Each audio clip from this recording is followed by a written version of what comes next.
오늘 본체 세월 지층의 네 번째 4일째 날입니다. 여기에 오신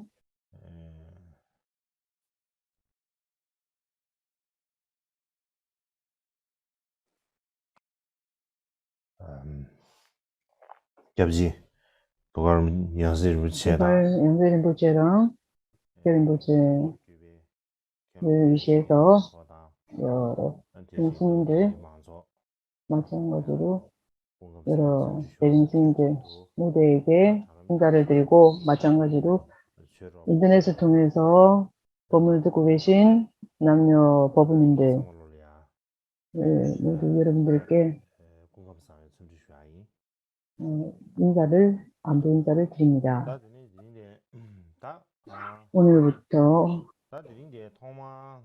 우리는 제가 제일 처음 무엇을 말씀드리고자 하는가 하면 전날 부기대사의 일대기를 말씀드릴 때 부기대사가 추가한 것에 대해서 말씀을 드렸습니다. 속고성전에 따르면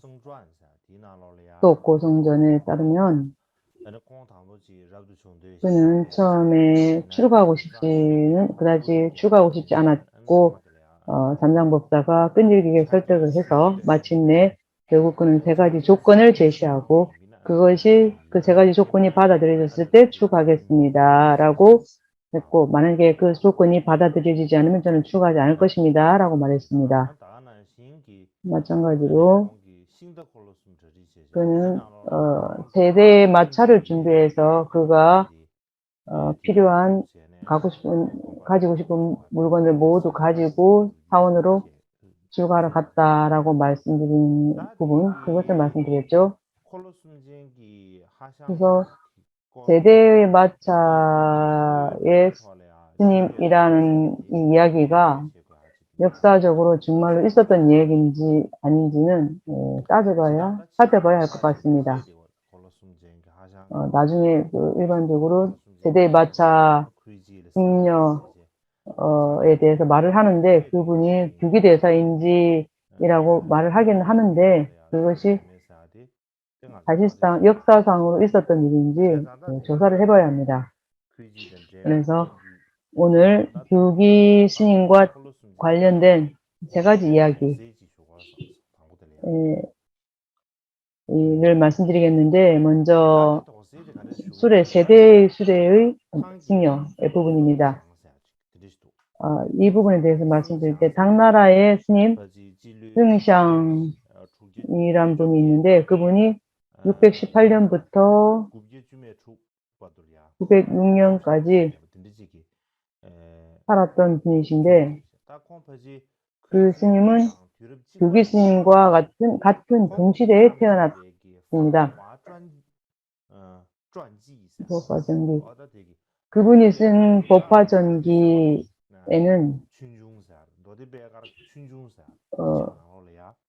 법화경의 역사에 대해서 규기대사에 대해서 쓰여져 있습니다. 그런데 그 안에는 세대의 마차의 화상이란 그 그린 글자 한자도 보이지 않습니다.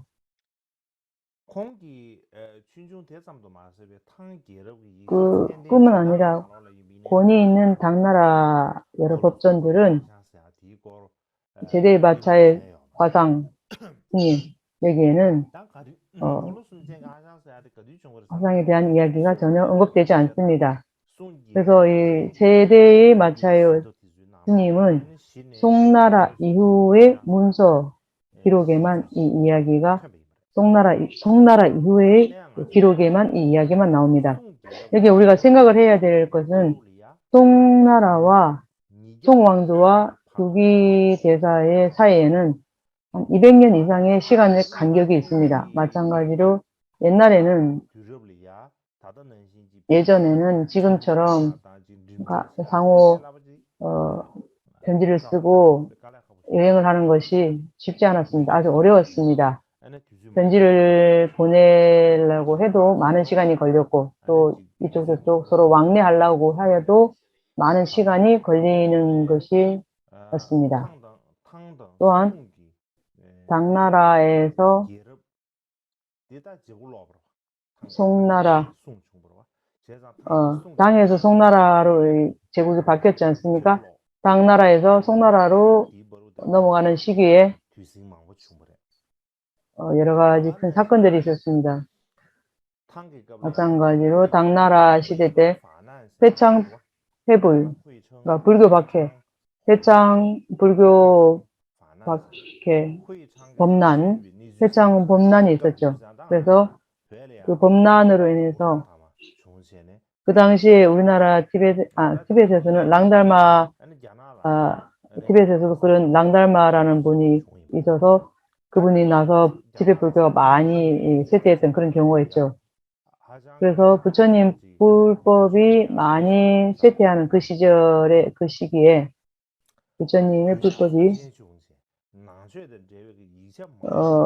불법과 그리고 불법에 관련된 많은 문서들이 불교 문헌이 소실이 되었습니다.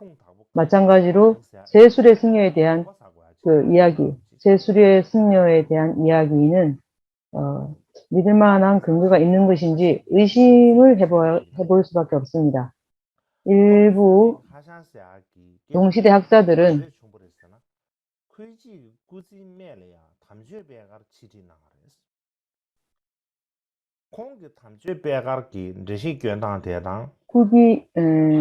규기 스님의 생애 후반에 법화경을 가르쳤는데 그에 설명하는 것과 천태종에서 설명하는 그 법화경의 내용이 일치하지 않는다고 이렇게 주장합니다.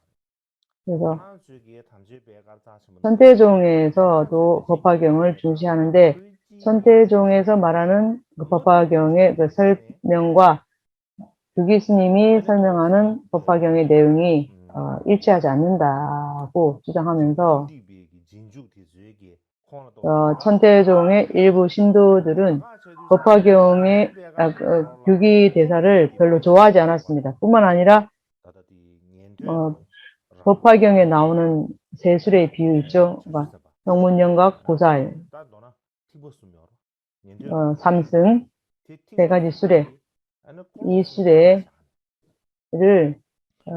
세 수레로 비유해서 삼승을 세 수레로 비유해서 양이 끄는 수레, 사슴이 끄는 수레, 코끼리가 끄는 수레, 이 세 수레를 비유하죠.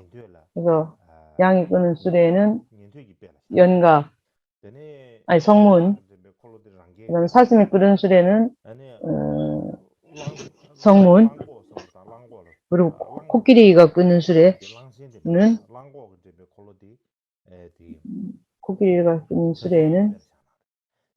보살에 비유하는 이 세 수레의 비유가 법화경에 나오는데 이 법화경의 비유와 지금 말한 규기대사의 그 세 수레를 이 비유를 잘못 설명하면서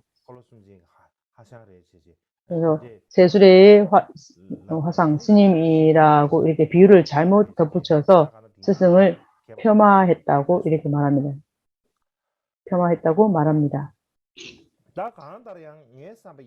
현대 학자 몇 사람이 그렇게 말을 합니다. 제 생각에는 규기대사의 전기는 주로 당나라에서 출토된 우리가 믿을 수 있는 근거, 특히 규기대사 자신의 자신이 저술한 저서를 바탕으로 주로 생각되어야 한다고 생각합니다. 그렇지 않으면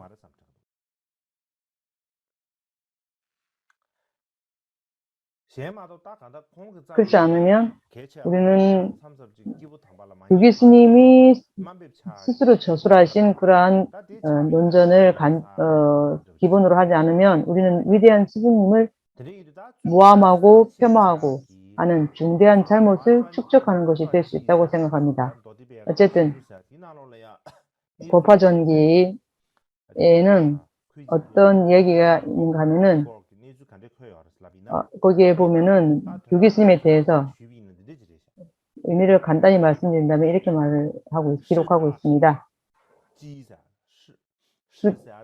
석대승기, 석하면은 사캬문이 석가를 말하죠. 중국 스님들은 모두 석시성을 따르죠. 석가모니 부처님의 길을 따르는 후배들이기 때문에 석시를 성으로 씁니다. 그래서 석대승기, 여기에 보면은 불기대사의 기록이 있는데 거기에 보면 현장법사에게는 한 300명의 제자가 있었다고 합니다.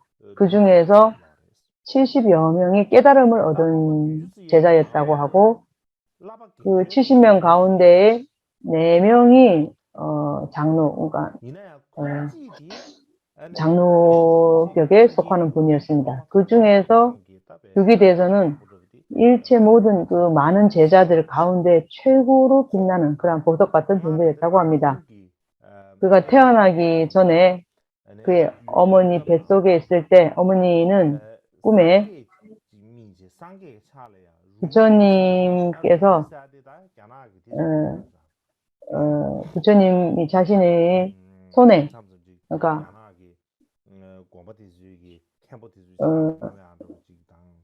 보면 중국 스님들이 손에 든 큰 어떤 부채도 아니고 뭐 그렇게 하는 거 있죠. 그거 홀. 우리가 어떤 막대기 같은 어떤 그런 홀, 어쨌든 이렇게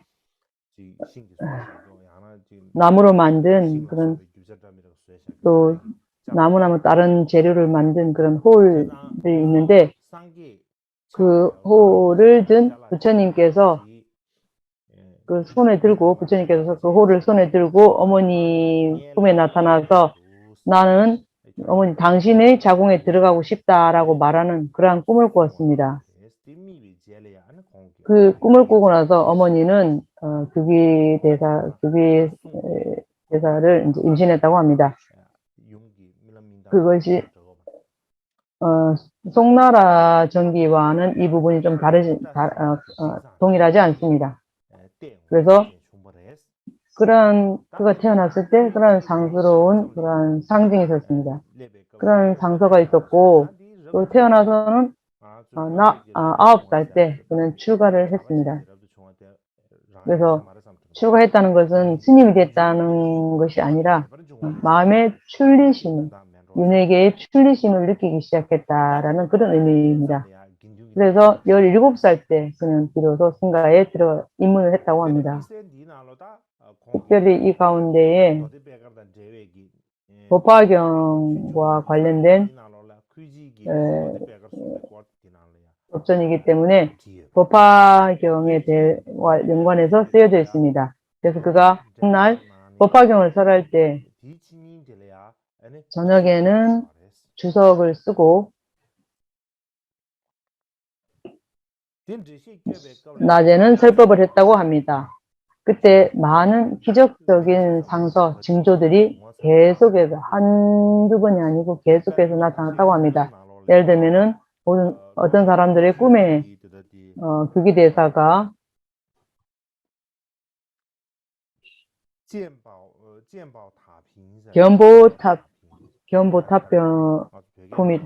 견보탑품이 있죠. 법화경에. 그래서 보탑을 보는 그런 품이 있죠. 그래서 법화경의 견보탑품에 그것을 주석을 쓸 때 실제로 모든 부처님, 불국토의 부처님께서 오셔서 교기선사 앞에서 그와 부처님과 교기대사가 토론하는 꿈을 몇 사람들이 꿈에 그런 꿈을 꾸었다고도 합니다.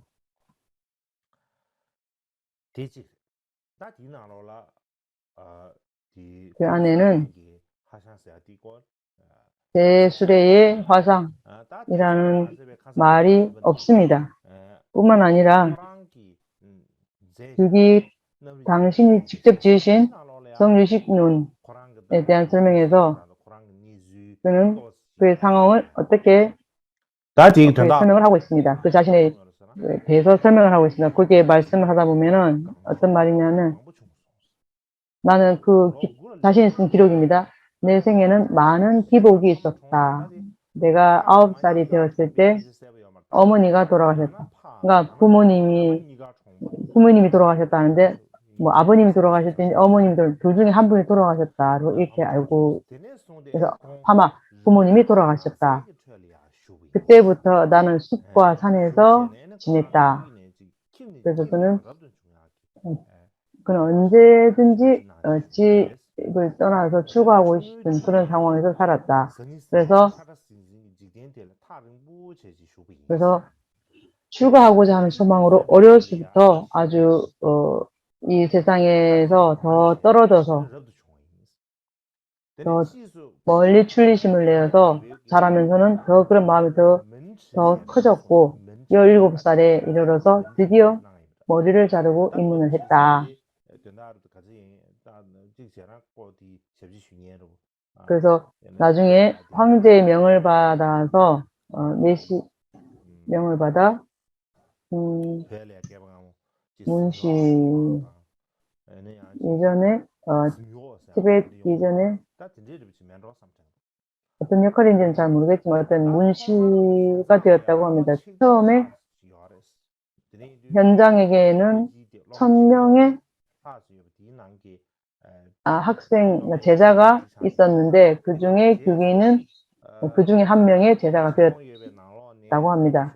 나중에 그 1000명의 제자 가운데에서 70명의 우수한 제자가 있었고 나는 그 가운데서도 가장 우수한 학생이 되었다. 제자가 되었다. 그래서 그는 현장 스님의 법을 잇는 전법의 주인이 되고 그래서 스승이 되기를 그렇게 나는 아주 그렇게 기도를 하였다. 또 나는 게으른 편도 아니고 그래서 열심히 정진했고 나중에 현장 스님과 함께 번역 작업을 했고 그의 서기가 되었고 서기 글을 쓰는 것 기록하는 문법과 이런 있었죠. 많이 있죠. 그래서 거기에 서기가 되었고 그는 그런 좋은 기회를 얻었고 법문을 들었다.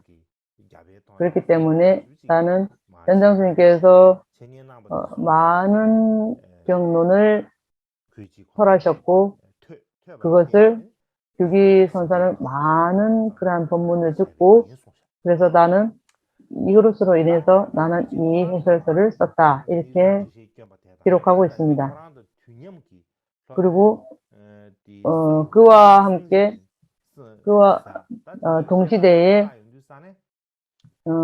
성상 스님의 기록을 혼합해서 본다면은 규기대사께서는 처음부터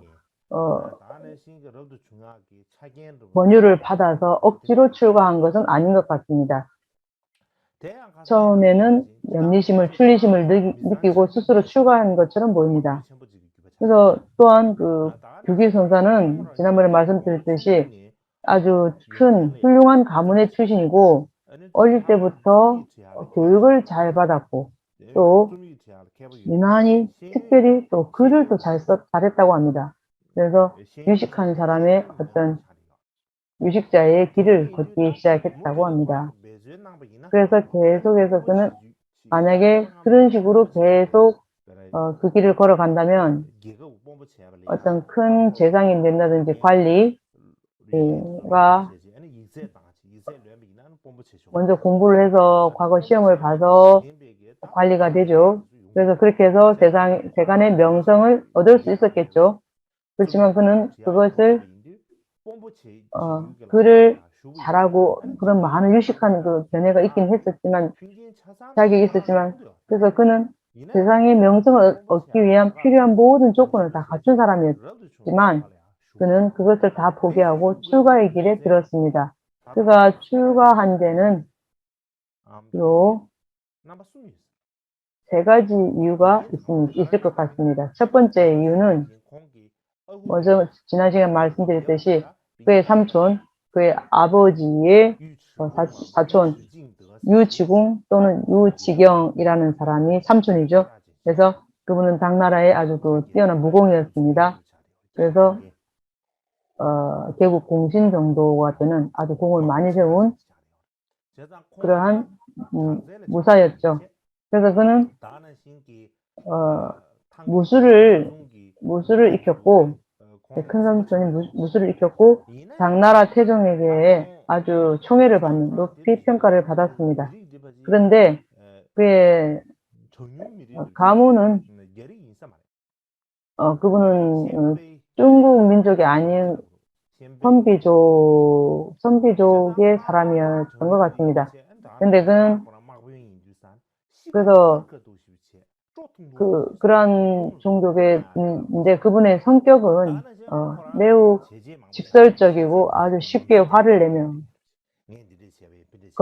거칠었다고 합니다. 또 자신의 업적 같은 것을 이렇게 자랑하기를 좋아했고 지나치게 자만심을 강했다고 합니다.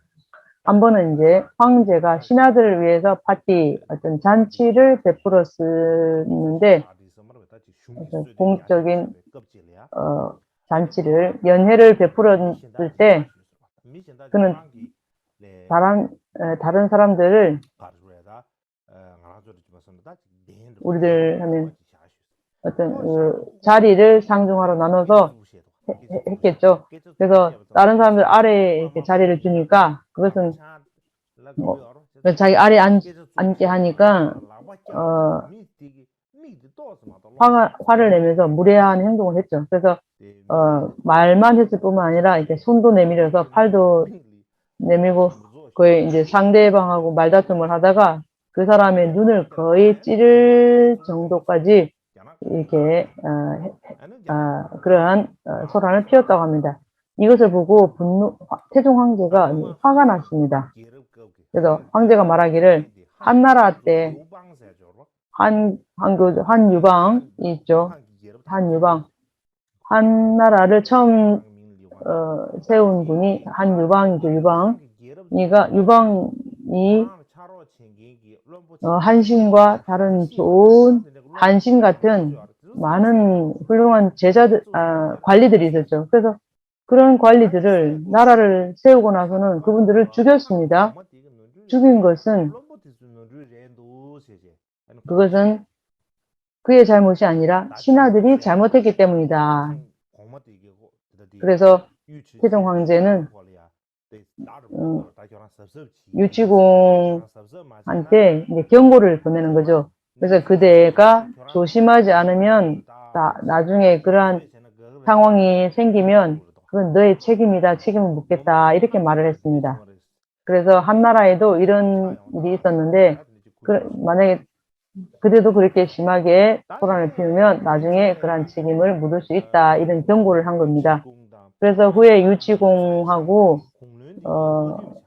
궁성 정부 사이가 틀어져서 그 성격 자체가 워낙 까납기 때문에 사이가 틀어져서 도성에서 쫓겨나서 변방의 어떤 책임을 맡게 되었습니다. 그래서 그는 이제 지위가 또 강등되었고 도성에 있을 때는 높은 위치였는데 밖으로 쫓겨날 때 변방으로 쫓겨나서는 지위가 강등이 되었죠. 또한 황제의 총애도 줄어들었죠. 그래서 말년에 그는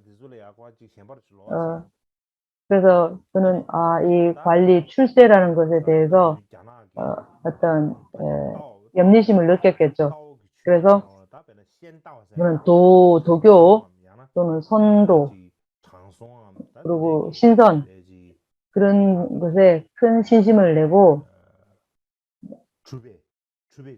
신선도를 행하고 그래서 큰 신심을 내고 수행을 해서 한 26년 동안 선도를 행하면서 외부의 사람을 만나지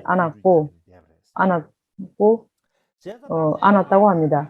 그래서 그는 규기 스님은 그의 삼촌의 어떤 큰 유명한 장군이었지만 그 삼촌의 삶과 성격 이런 것이 아마 규기에게 큰 성격 이것이 삶의 변화 흥망성쇠를 보면서 규기도 그것을 보면서 크게 영향을 받았을 것이라고 이렇게 여겨집니다. 그래서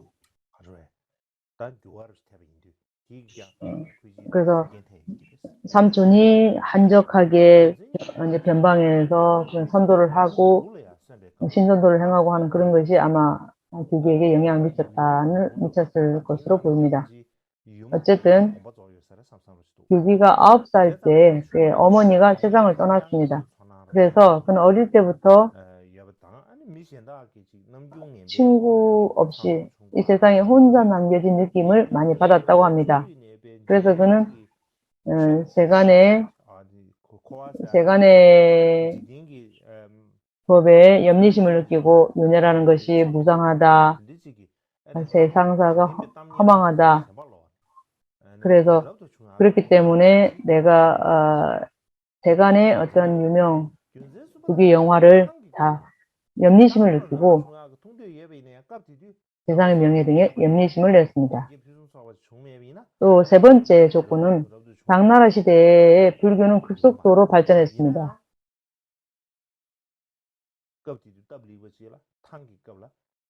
특히 당나라에서는 불교가 아주 발전을 했는데 특히 현장법사가 인도에서 수도 장안으로 돌아온 후에 불교는 아주 더 크게 번성을 했습니다. 그래서 불교 경전에도 번역에도 관심이 많아졌습니다. 특히 태종, 고종, 우측춘, 황후 등이 이 불법의 가르침을 크게 지지하였습니다. 그런 이유로 인해서 규기는 출가하려는 좋은 조건을 만난 것 같습니다. 그래서 그러한 많은 이유들로 인해서 그는 출가를 했던 것이지 처음부터 출가하고 싶지 않아서 현장법사가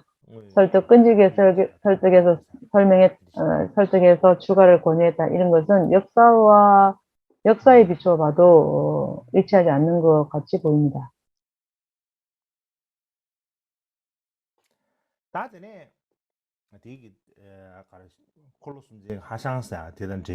그 다음에 세술의 화상에 대한 이야기 내용을 말씀드렸습니다. 자, 다음에는 첫 번째 이야기입니다. 미륵상생경과 주석서에 관해서 말씀드리고자 합니다. 무엇인가 하면 미륵상생경이라는 것은 경전 속에 대장경 속에 있죠. 어떤 건가 하면 규기대사는 많은 경에 주석서를 썼죠. 유식철학과 관련된 많은 그 경전에 주석서를 써서 되게 그래서 중견남 그 경전에 아주 뛰어난 사람이라는 별명을 얻었죠. 그래서 경론의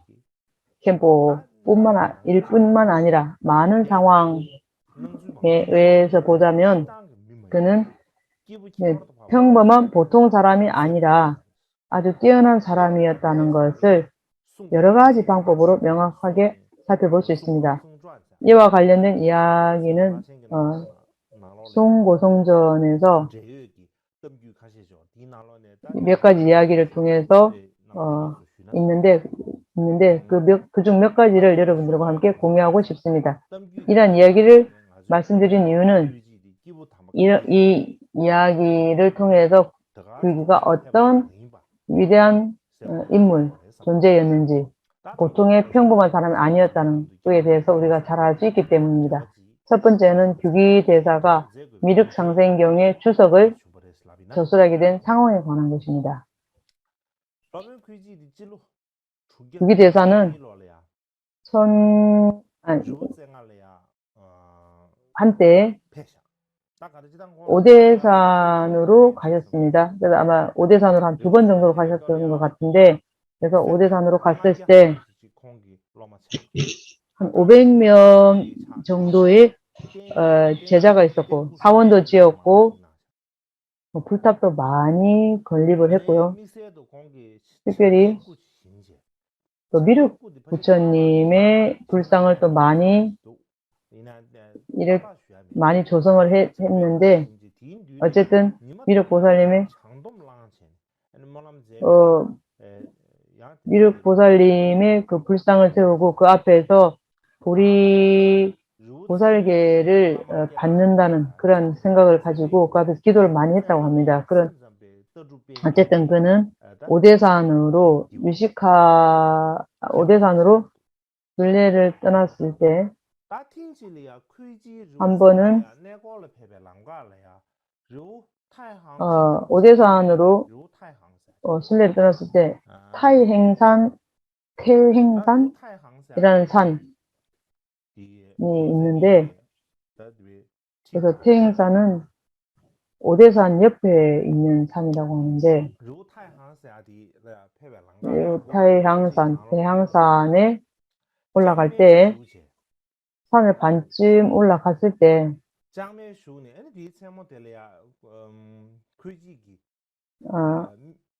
오래된 사원에서 밤을 지내게 되었습니다. 그날 밤 규기대사는 그 가운데 그날 밤 꿈을 꿨는데, 그 꿈이 어떤 것인가 하면은 규기대사 자신이 큰 한 산 한가운데에 있는 꿈을 꿨는데, 그 산 가운데 절벽 바위 아래 수많은 어떤 존재들이 통곡하는 소리를 들었다고 합니다.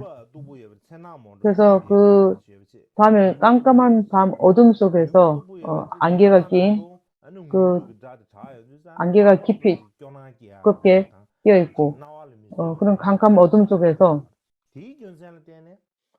그는 그런 통곡하는 소리를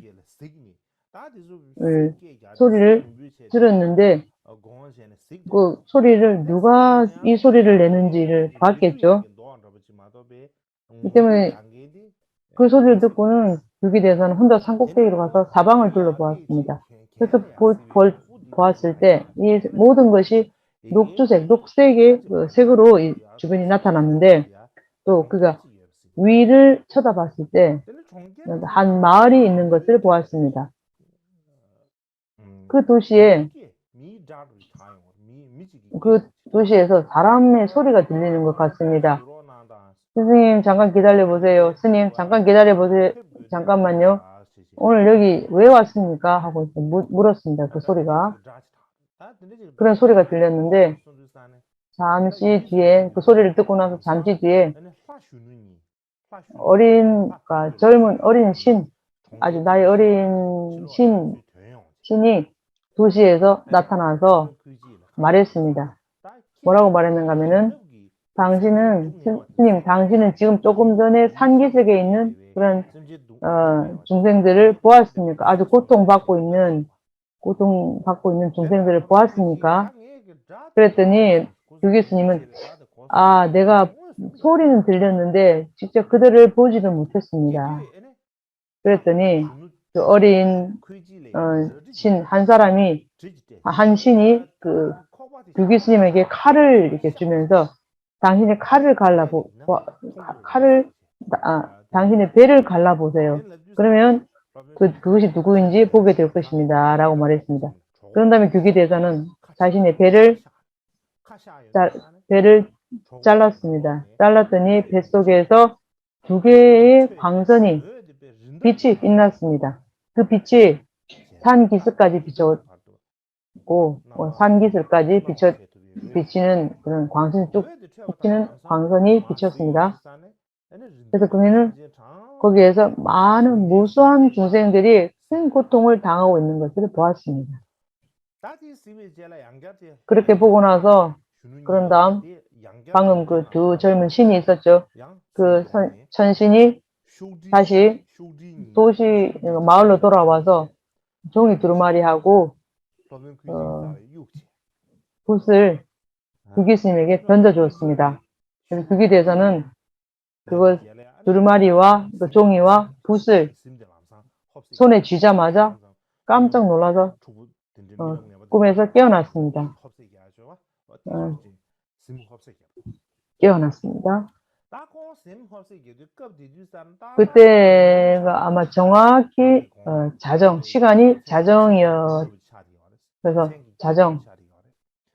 정확히 자정이었고 그렇게 돼서는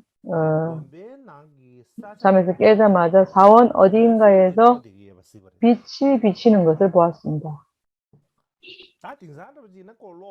요즘 같으면 그 전기에 얼마든지 많이 있죠. 그래서 뭐 빛이 비친다 해서 놀랄 건 없죠. 그렇지만 예전에 지금처럼 빛이 없기 때문에 전기빛이 없기 때문에 한밤중에 빛이 이렇게 밝게 빛나면 이 빛이 무슨 빛인가 이렇게 생각하겠죠. 그래서 그는 잠을 자지 않고 오랫동안 빛을 바라보았습니다. 그래서 빛이 어디서 나오는가 하고 빛을 찾으러 나섰습니다. 그래서 나섰을 때 그 빛을 발하고 있는 종이 두루마리를 몇 개를 보았습니다. 그건 이제 꿈이 아니고 꿈에서 깨어난 다음입니다.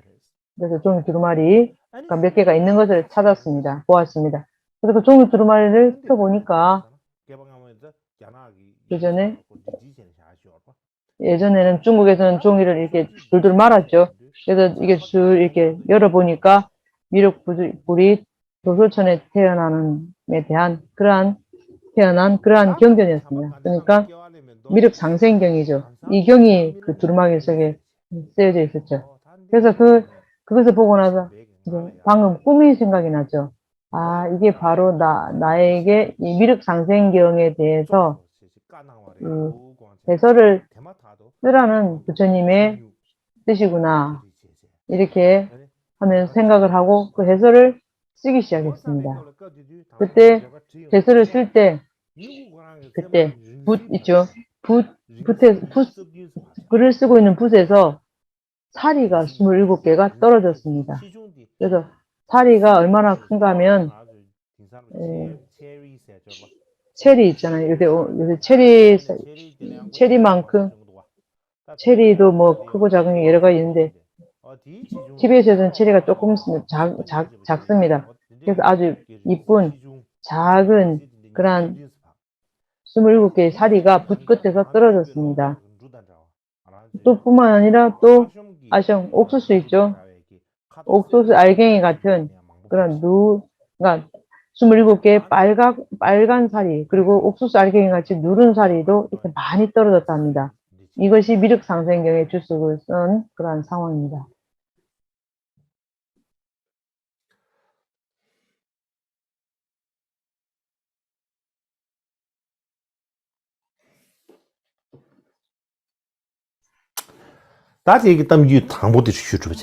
이것이 첫 번째 이야기입니다.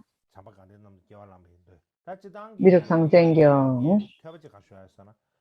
여기에 제가 뭐라고 보충을 말씀드릴까 하면 처음에 그분이 오대산에 갔을 때 많은 조건에서 제준 장군 미륵보살과 문수보살님의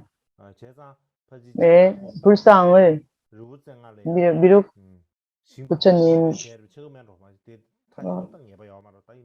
뭐 확실치는 않지만 아마 그분이 미륵 부처님의 불상을 오대산에 제일 먼저 오대산 성지인데 거기에 미륵보살님의 불상과 문수보살의 불상 그분이 어쨌든 유식학을 공부하신 분이기 때문에 미륵보살님이 그 유식학을 창시자이기 때문에 그러한 이유로 미륵보살님을 아주 중요하게 여겼기 때문에 그렇게 불상을 많이 미륵보살님과 문수보살님에 관한 상을 많이 세웠던 걸로 보입니다. 두 번째 이야기는 조선율사와 신들의 사자에 관해서입니다. 여기서 무엇인가 하면 또한 송고섭전에 또 이런 이야기가 있습니다. 다오셴이라는 율사가 있습니다. 그래서 8대 종파 가운데 율종이 있습니다. 그래서 중국 율종 또는 남산파의 창시자라고 이름하는 다오샨이라는 대사의 이야기입니다. 그래서 그는 남산파, 율종을 창시한 분이 다오샨이라는 분입니다. 그래서 이분은 아마 현장 스님의 일을 할 때 이게 같이 도운 사람인 것 같습니다. 그래서 그가 무엇을 했는가 하면은 그는 아주 계율을 청정하게 잘 지키고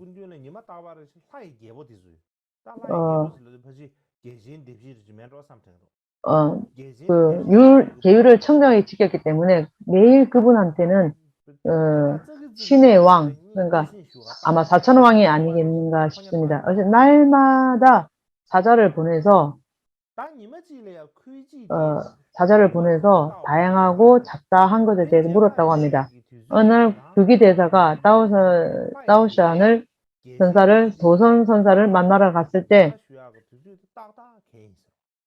그 보통 때의 그 신의 사천왕의 사자가 올 때인데 그날은 그 신의 사자가 사천왕의 그러니까 사자들이 규기대사가 있는 동안 머물러 계신 동안에는 오지 않는 겁니다.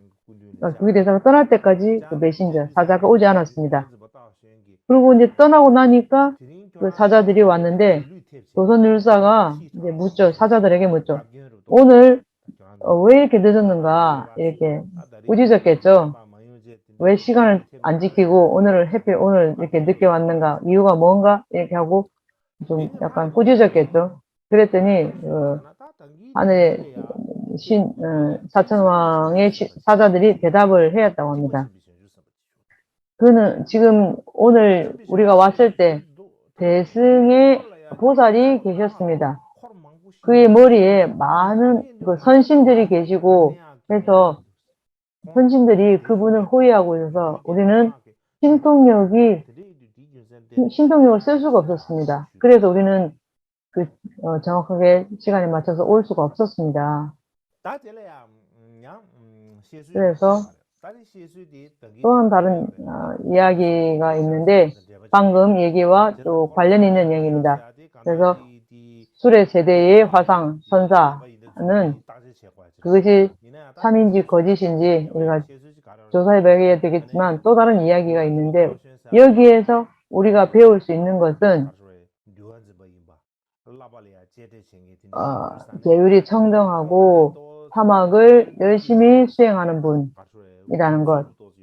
또한 규기선사는 규기선사가 만약에 규기선사가 세술의 화상 스님이라고 하면 만약 그렇다면 그런 것을 사람들이 혹할 수 있지만 하늘의 천신들이 규기선사를 이렇게 했다는 그 이야기를 들으면 그 규기선사가 계율을 잘 지켜 청정하다는 이런 얘기가 이렇게 자연스럽게 전해줄 수 있습니다. 어쨌든 이러한 상황 이야기를 통해서 우리가 배울 수 있는 것은 어쨌든 그런 선신들 그래서 그 규기선사는 그 천신들조차도 그러니까 사람과 사람이 만나듯이 천신들도 이렇게 평소에 잘 거래할 수 있는 그러한 비범한 인물이었다는 것.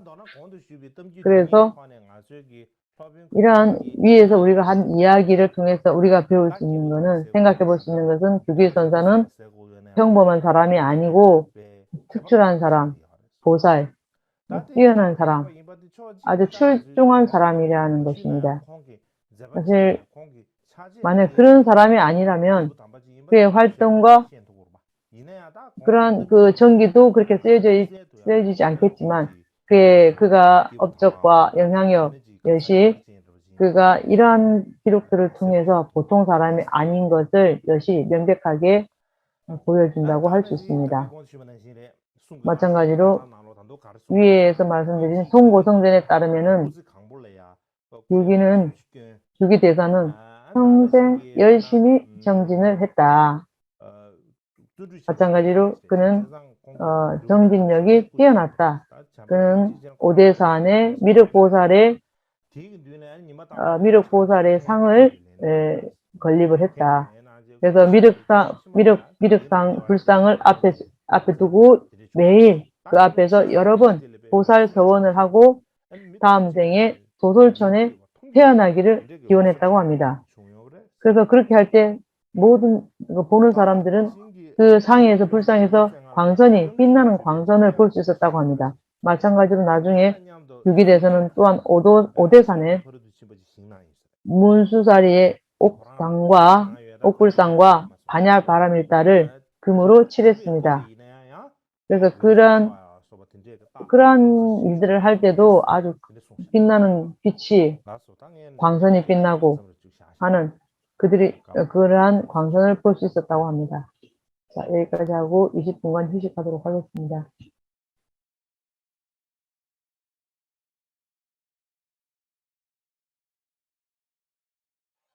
알았어. 나는 네. 지금부터 무엇을 설명드려야 하는가 하면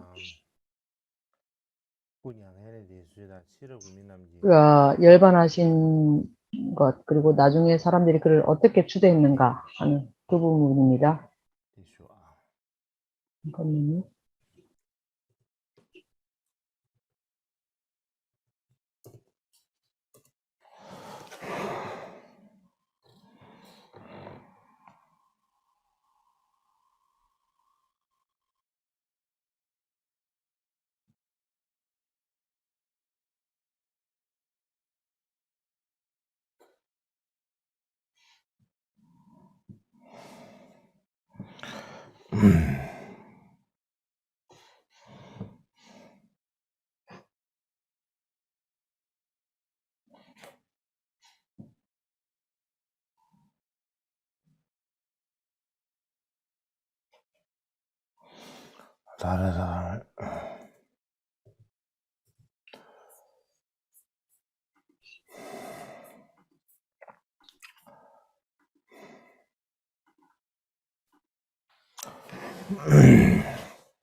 다 되려. 회지의 유기대사의 는 인두원년 682년, 서기 682년 유기대사는 자은사 역경원에서 세상을 떠났습니다. 열반하였습니다. 당시 그의 나이는 51세, 아주 젊은 나이였죠. 그의 유해는 현장법사 옆에 이렇게 묻혔다고 합니다.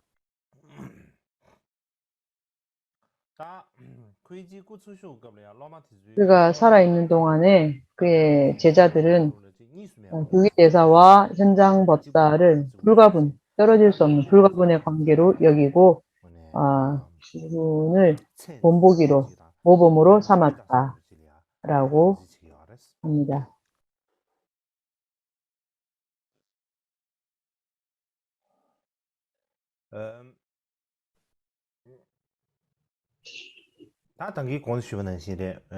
위에서 말씀드렸듯이 현장 대사는 인도에서 중국으로 오셔서 설법하시고 오셔서 법을 설하고 경전을 번역하는 여러 가지 업적을 많이 하셨는데 많은 수회를 그렇게 하셨습니다.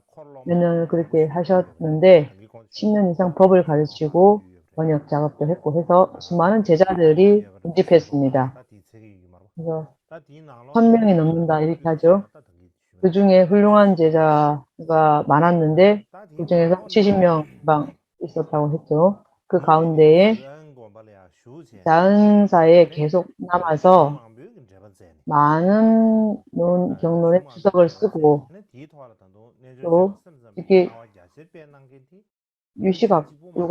유식학파의 심원 철학을 널리 전파한 사람은 규기대사 뿐이라고 이는 송고정전에 기록되어 있습니다. 그렇기 때문에 역사서, 중국 역사 측면에서 보면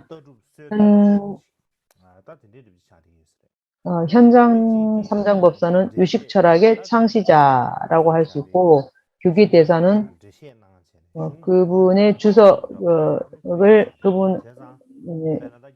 주석을 작성하고 확고하게 확립했습니다. 그래서 조종이라고 하죠. 조종 하면 현장은 유식 철학의, 삼장법사는 할아버지이고 규기대사는 아버지 같다라고 할 수 있습니다. 그래서 규기대사는 아버지 같은 존재, 현장 삼장법사는 할아버지 같은 존재. 그래서 유식학의 어떤 그 철학을, 그래서 부모, 아버지와 할아버지, 조상과 같은 그런 존재라고 할 수 있습니다. 마찬가지로 그는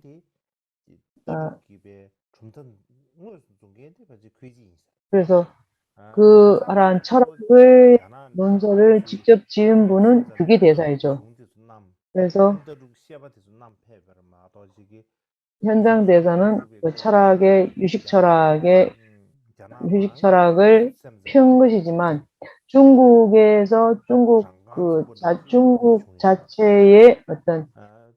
자체의 유식 철학을 심은 사람은 규기대사라고 할 수 있습니다. 그래서 현장법사의 그 가르침의 설법의 규기대사는 중국의 그 철학을 중국식으로 많이 펼친 그런 아주 중요한 분이라고 할 수 있습니다. 또 이전에 말씀드렸듯이 규기대사는 나라의 장군 출신이었죠. 그래서 그는 장군의 아들에서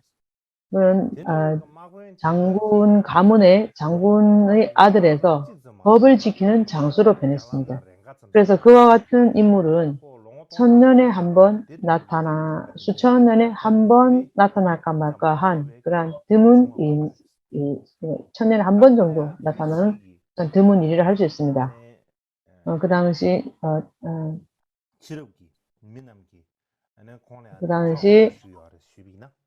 사람들이 어떻게 그를 추모했는가 하면 그 이후에 명나라 왕조의 중국 명나라 때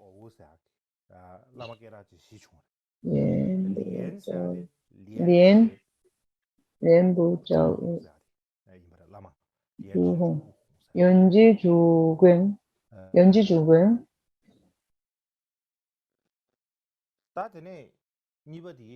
두 번째는 첫 번째 연지주경, 두 번째는 주보증그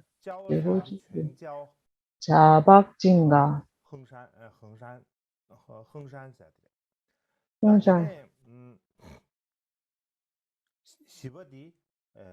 세 번째는 전숙감산, 네 번째는 만익지우, 옌보자오. 그래서 이 네 큰 대사, 네 분의 그런 거장들이죠. 그래서 이분을 이렇게 명나라 말기에 네 명의 거장으로 칩니다. 그 중에 선종의 감산덕성이 있습니다. 그가 쓴 자서전에 감산노인이 꿈속에서 논 것을 기록한 책, 감산노인 몽유집이 있습니다.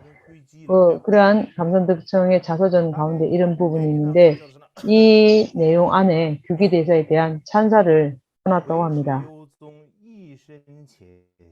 너무나 깊고 경이로운 이 유식학의 종이 철학, 하늘에 비치는 해처럼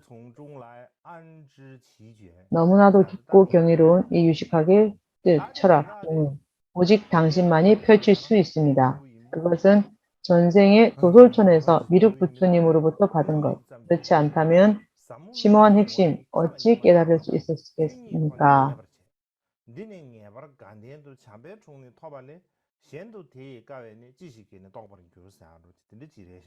이런 뜻으로 티베트로 번역을 해볼 수 있겠습니다.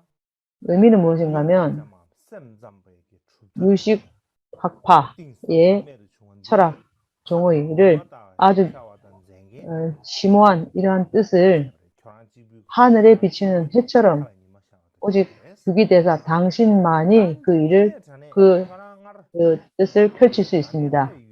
그것은 전생에 도솔천에서 미륵 부처님으로부터 받은 그러한 가르침이 있었을 것입니다. 그래서 유식파의 그러한 심오한 뜻을 아마 그 뜻을 미륵 부처님으로부터 전생의 도솔천에서 받았을 것입니다.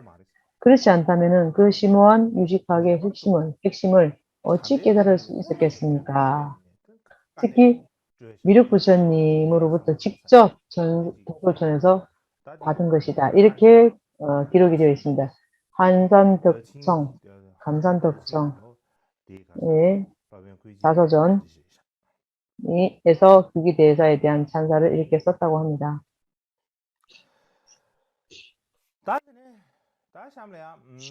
자, 지금부터는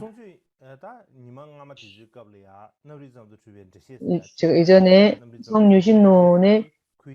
성유신론석에 대해서 말씀드렸죠. 이것이 규기 스님이 쓰신 것이다 이라고 말씀드린 바 있습니다.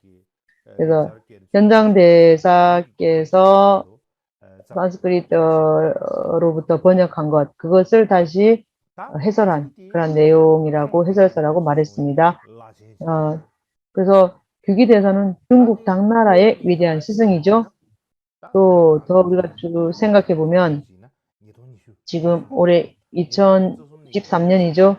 2023년부터 거슬러 올라가서 1340년 전에 살았던 그러한 사람입니다. 그래서 그분과 우리 사이에는 1000년이 넘는 그러한 간격이 있습니다. 또한 그는 현장 감장법사의 번역을 보조했고 또 서기를 했고 또 책을 편집하는 그러한 편집가이기도 했습니다. 그래서 그의 편집자이기도 했기 때문에 그는 문체라든지 문법이라든지 또 책을 구성하는 그러한 수준은 아주 훌륭한 것이었으면 말할 필요가 없습니다. 그 당시 현장 스님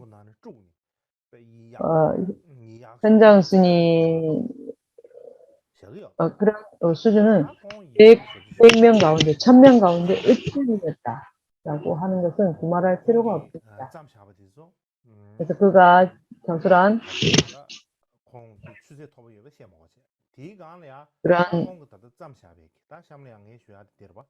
그 하신 일뿐만 아니라 그가 저술한 그런 여러 저서들을 봤을 때 유식학, 성유식론석 이런 것, 그 서문을 우리가 성유식학석의 서문을 들을 때, 그것들은 오늘은 할 수 없고 다음 시간에 제가 시작하겠습니다. 그래서 어쨌든 그 논서의 해석서에 서문이 있는데 그 서문을 우리가 볼 때 그것들은 상당한 권위가 있는 것으로 보입니다. 마찬가지로 그의 작품은 아주 어려운 구한문어로 되어 있어서 이해하기가 너무 어렵습니다. 그가 사용하는 용어나 구문, 문법 등은 오늘날 우리가 쉽게 이해하거나 번역할 수 있는 것이 아닙니다.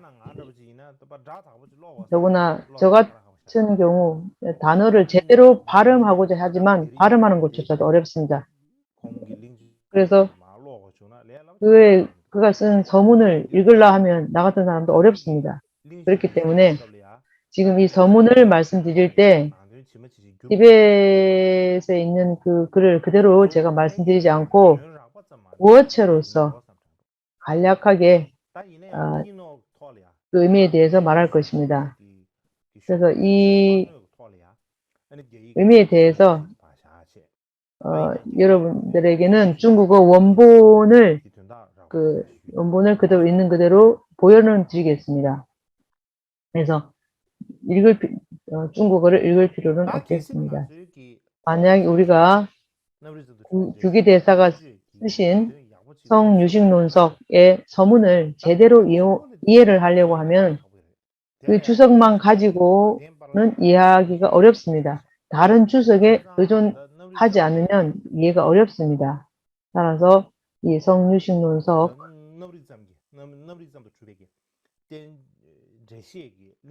정유식론석의 서론에는 세 가지의 주요한 주석서가 있습니다. 어떤 것인가 하면 가장 중요한 세 가지 주석서는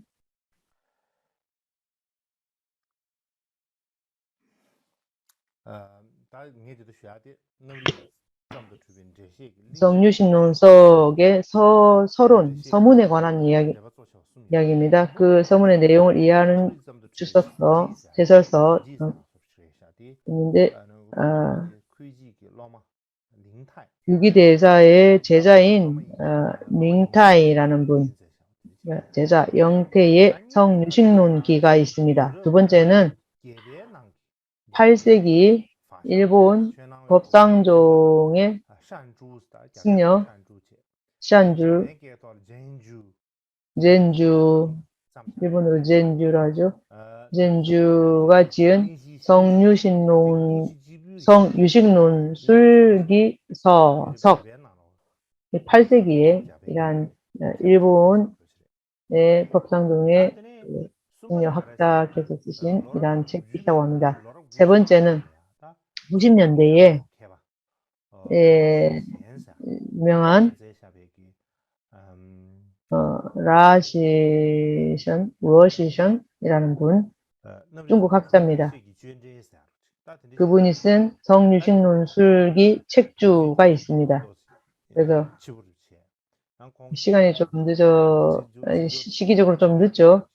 그래서 우리랑 가깝기 때문에 구어체고 해서 우리가 이해하기가 쉽기 때문에 아주 우리가 만약에 본다면 이익이 클 겁니다. 그래서 이 하나하나의 그 주석서에 대해서는 제가 내일 모레부터 시작하도록 하겠습니다. 그래서 오늘은 성유식론석의 서문을 말씀드릴 때 지금 세 주석서에 저자가 있다 그랬죠. 첫 번째는 션주라는 분입니다. 근데 그분에 관해서는 안타깝게도 그분의 링타이의 삶에 대한 명확한 설명을 찾을 수 없었습니다. 그는 당나라의 승려였으며 유기의 제자였을 것입니다. 두 번째는 샨주죠. 두 번째 저자 샨주는 젠주, 일본어로 젠주라고 하죠. 그는 8세기 일본 승려이죠. 일본 스님. 그래서 그의 삶에 대한 어떤 자세한 설명도 없습니다. 그러니까 전해오는 말로 그의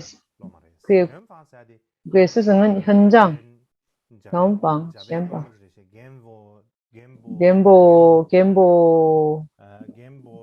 일본 겐보라고 하는데,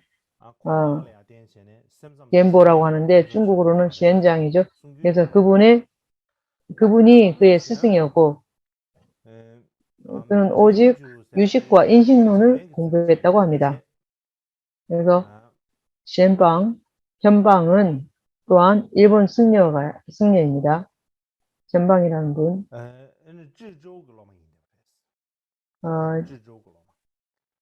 지주 대사의 제자라고 합니다.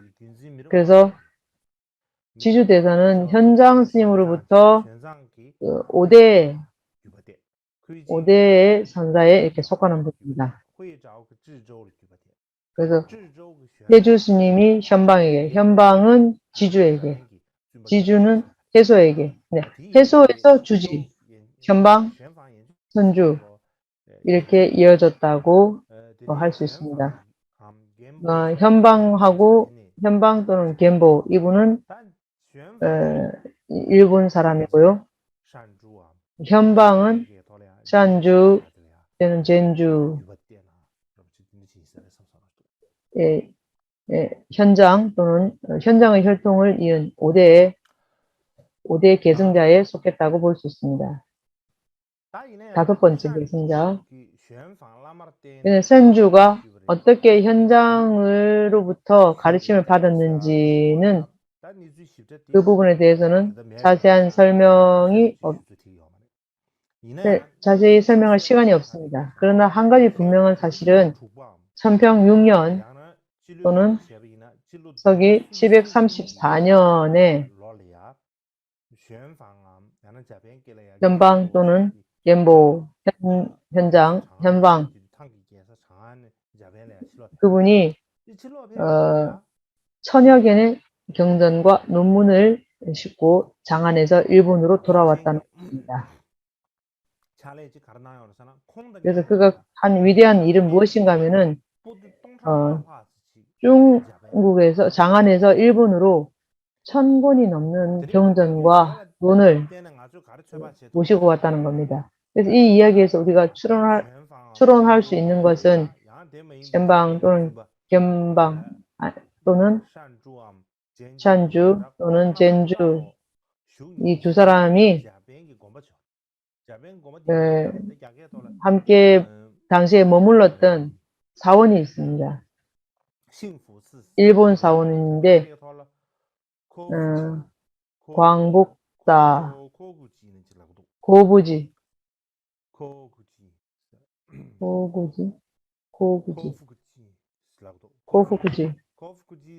코부구지 광복사라는 절이 있는데 그 절에서는 그 당시 중국어로 된 경전을 위한 최적의 조건을 갖추고 있었고 가장 발전된 사원이 되었다는 것입니다. 그래서 겐봉 그분이 중국에서 장안에서 일본으로 들어올 때 많은 경전 5천여 권의 경전을 모시고 왔다고 합니다. 그래서 그 모시고 와서 머물렀던 절이 광복사인데 그분이 경전을 모시기 위한 최적의 조건을 갖추고 있었고 코부구지라는 그 사원이 가장 적합한 사원이 되었다고 합니다. 그래서 산주의 주석은 성유식론의 주석서 이 주석은 다양한 중국어 교본들을 인용하고 있습니다. 그 당시 모두 8세기 논전의 내용이 어땠다는 것을 보여줍니다.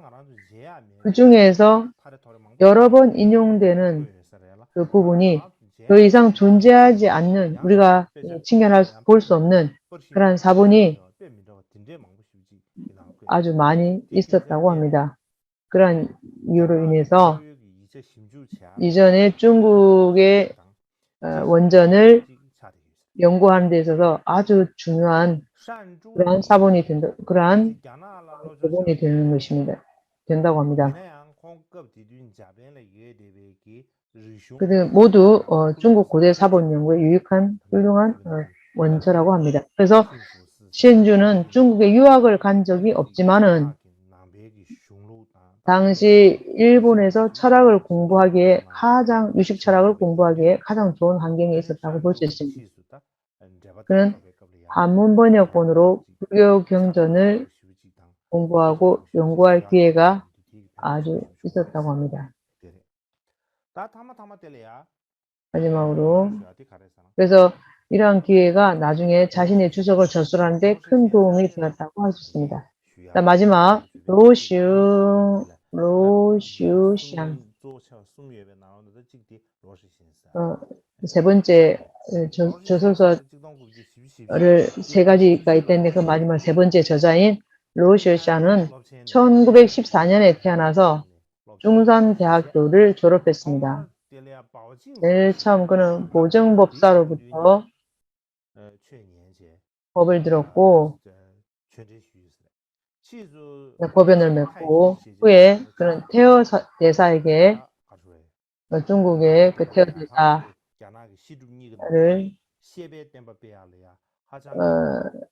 설통을 전파한 태어 대사, 설통과 법통을 다 했지만 그 설통을 많이 전한 태어 대사에게 귀해서 공부를 했습니다. 그래서 천태산악파, 유식파, 중간파 등의 철학을 널리 공부하였다고 합니다. 그래서 1965년에 그는 홍콩에 가셔서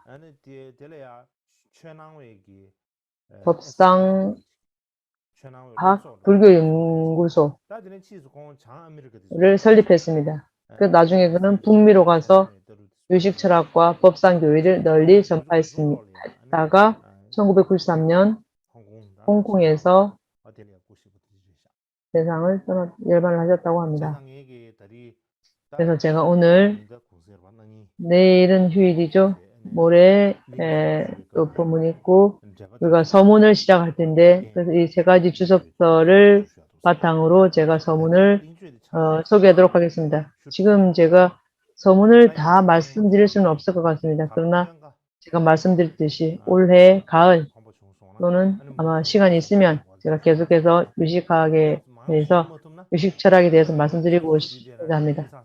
또 그렇지 않으면 또 좀 많이 말씀드리지 않으면 한 10년은 걸릴 것 같습니다. 어쨌든 우리가 그래서 시간을 좀 추격하기 위해서 올 가을에 유식파의 견해에 대해서 조금 말씀을 드릴까 생각을 하고 있습니다.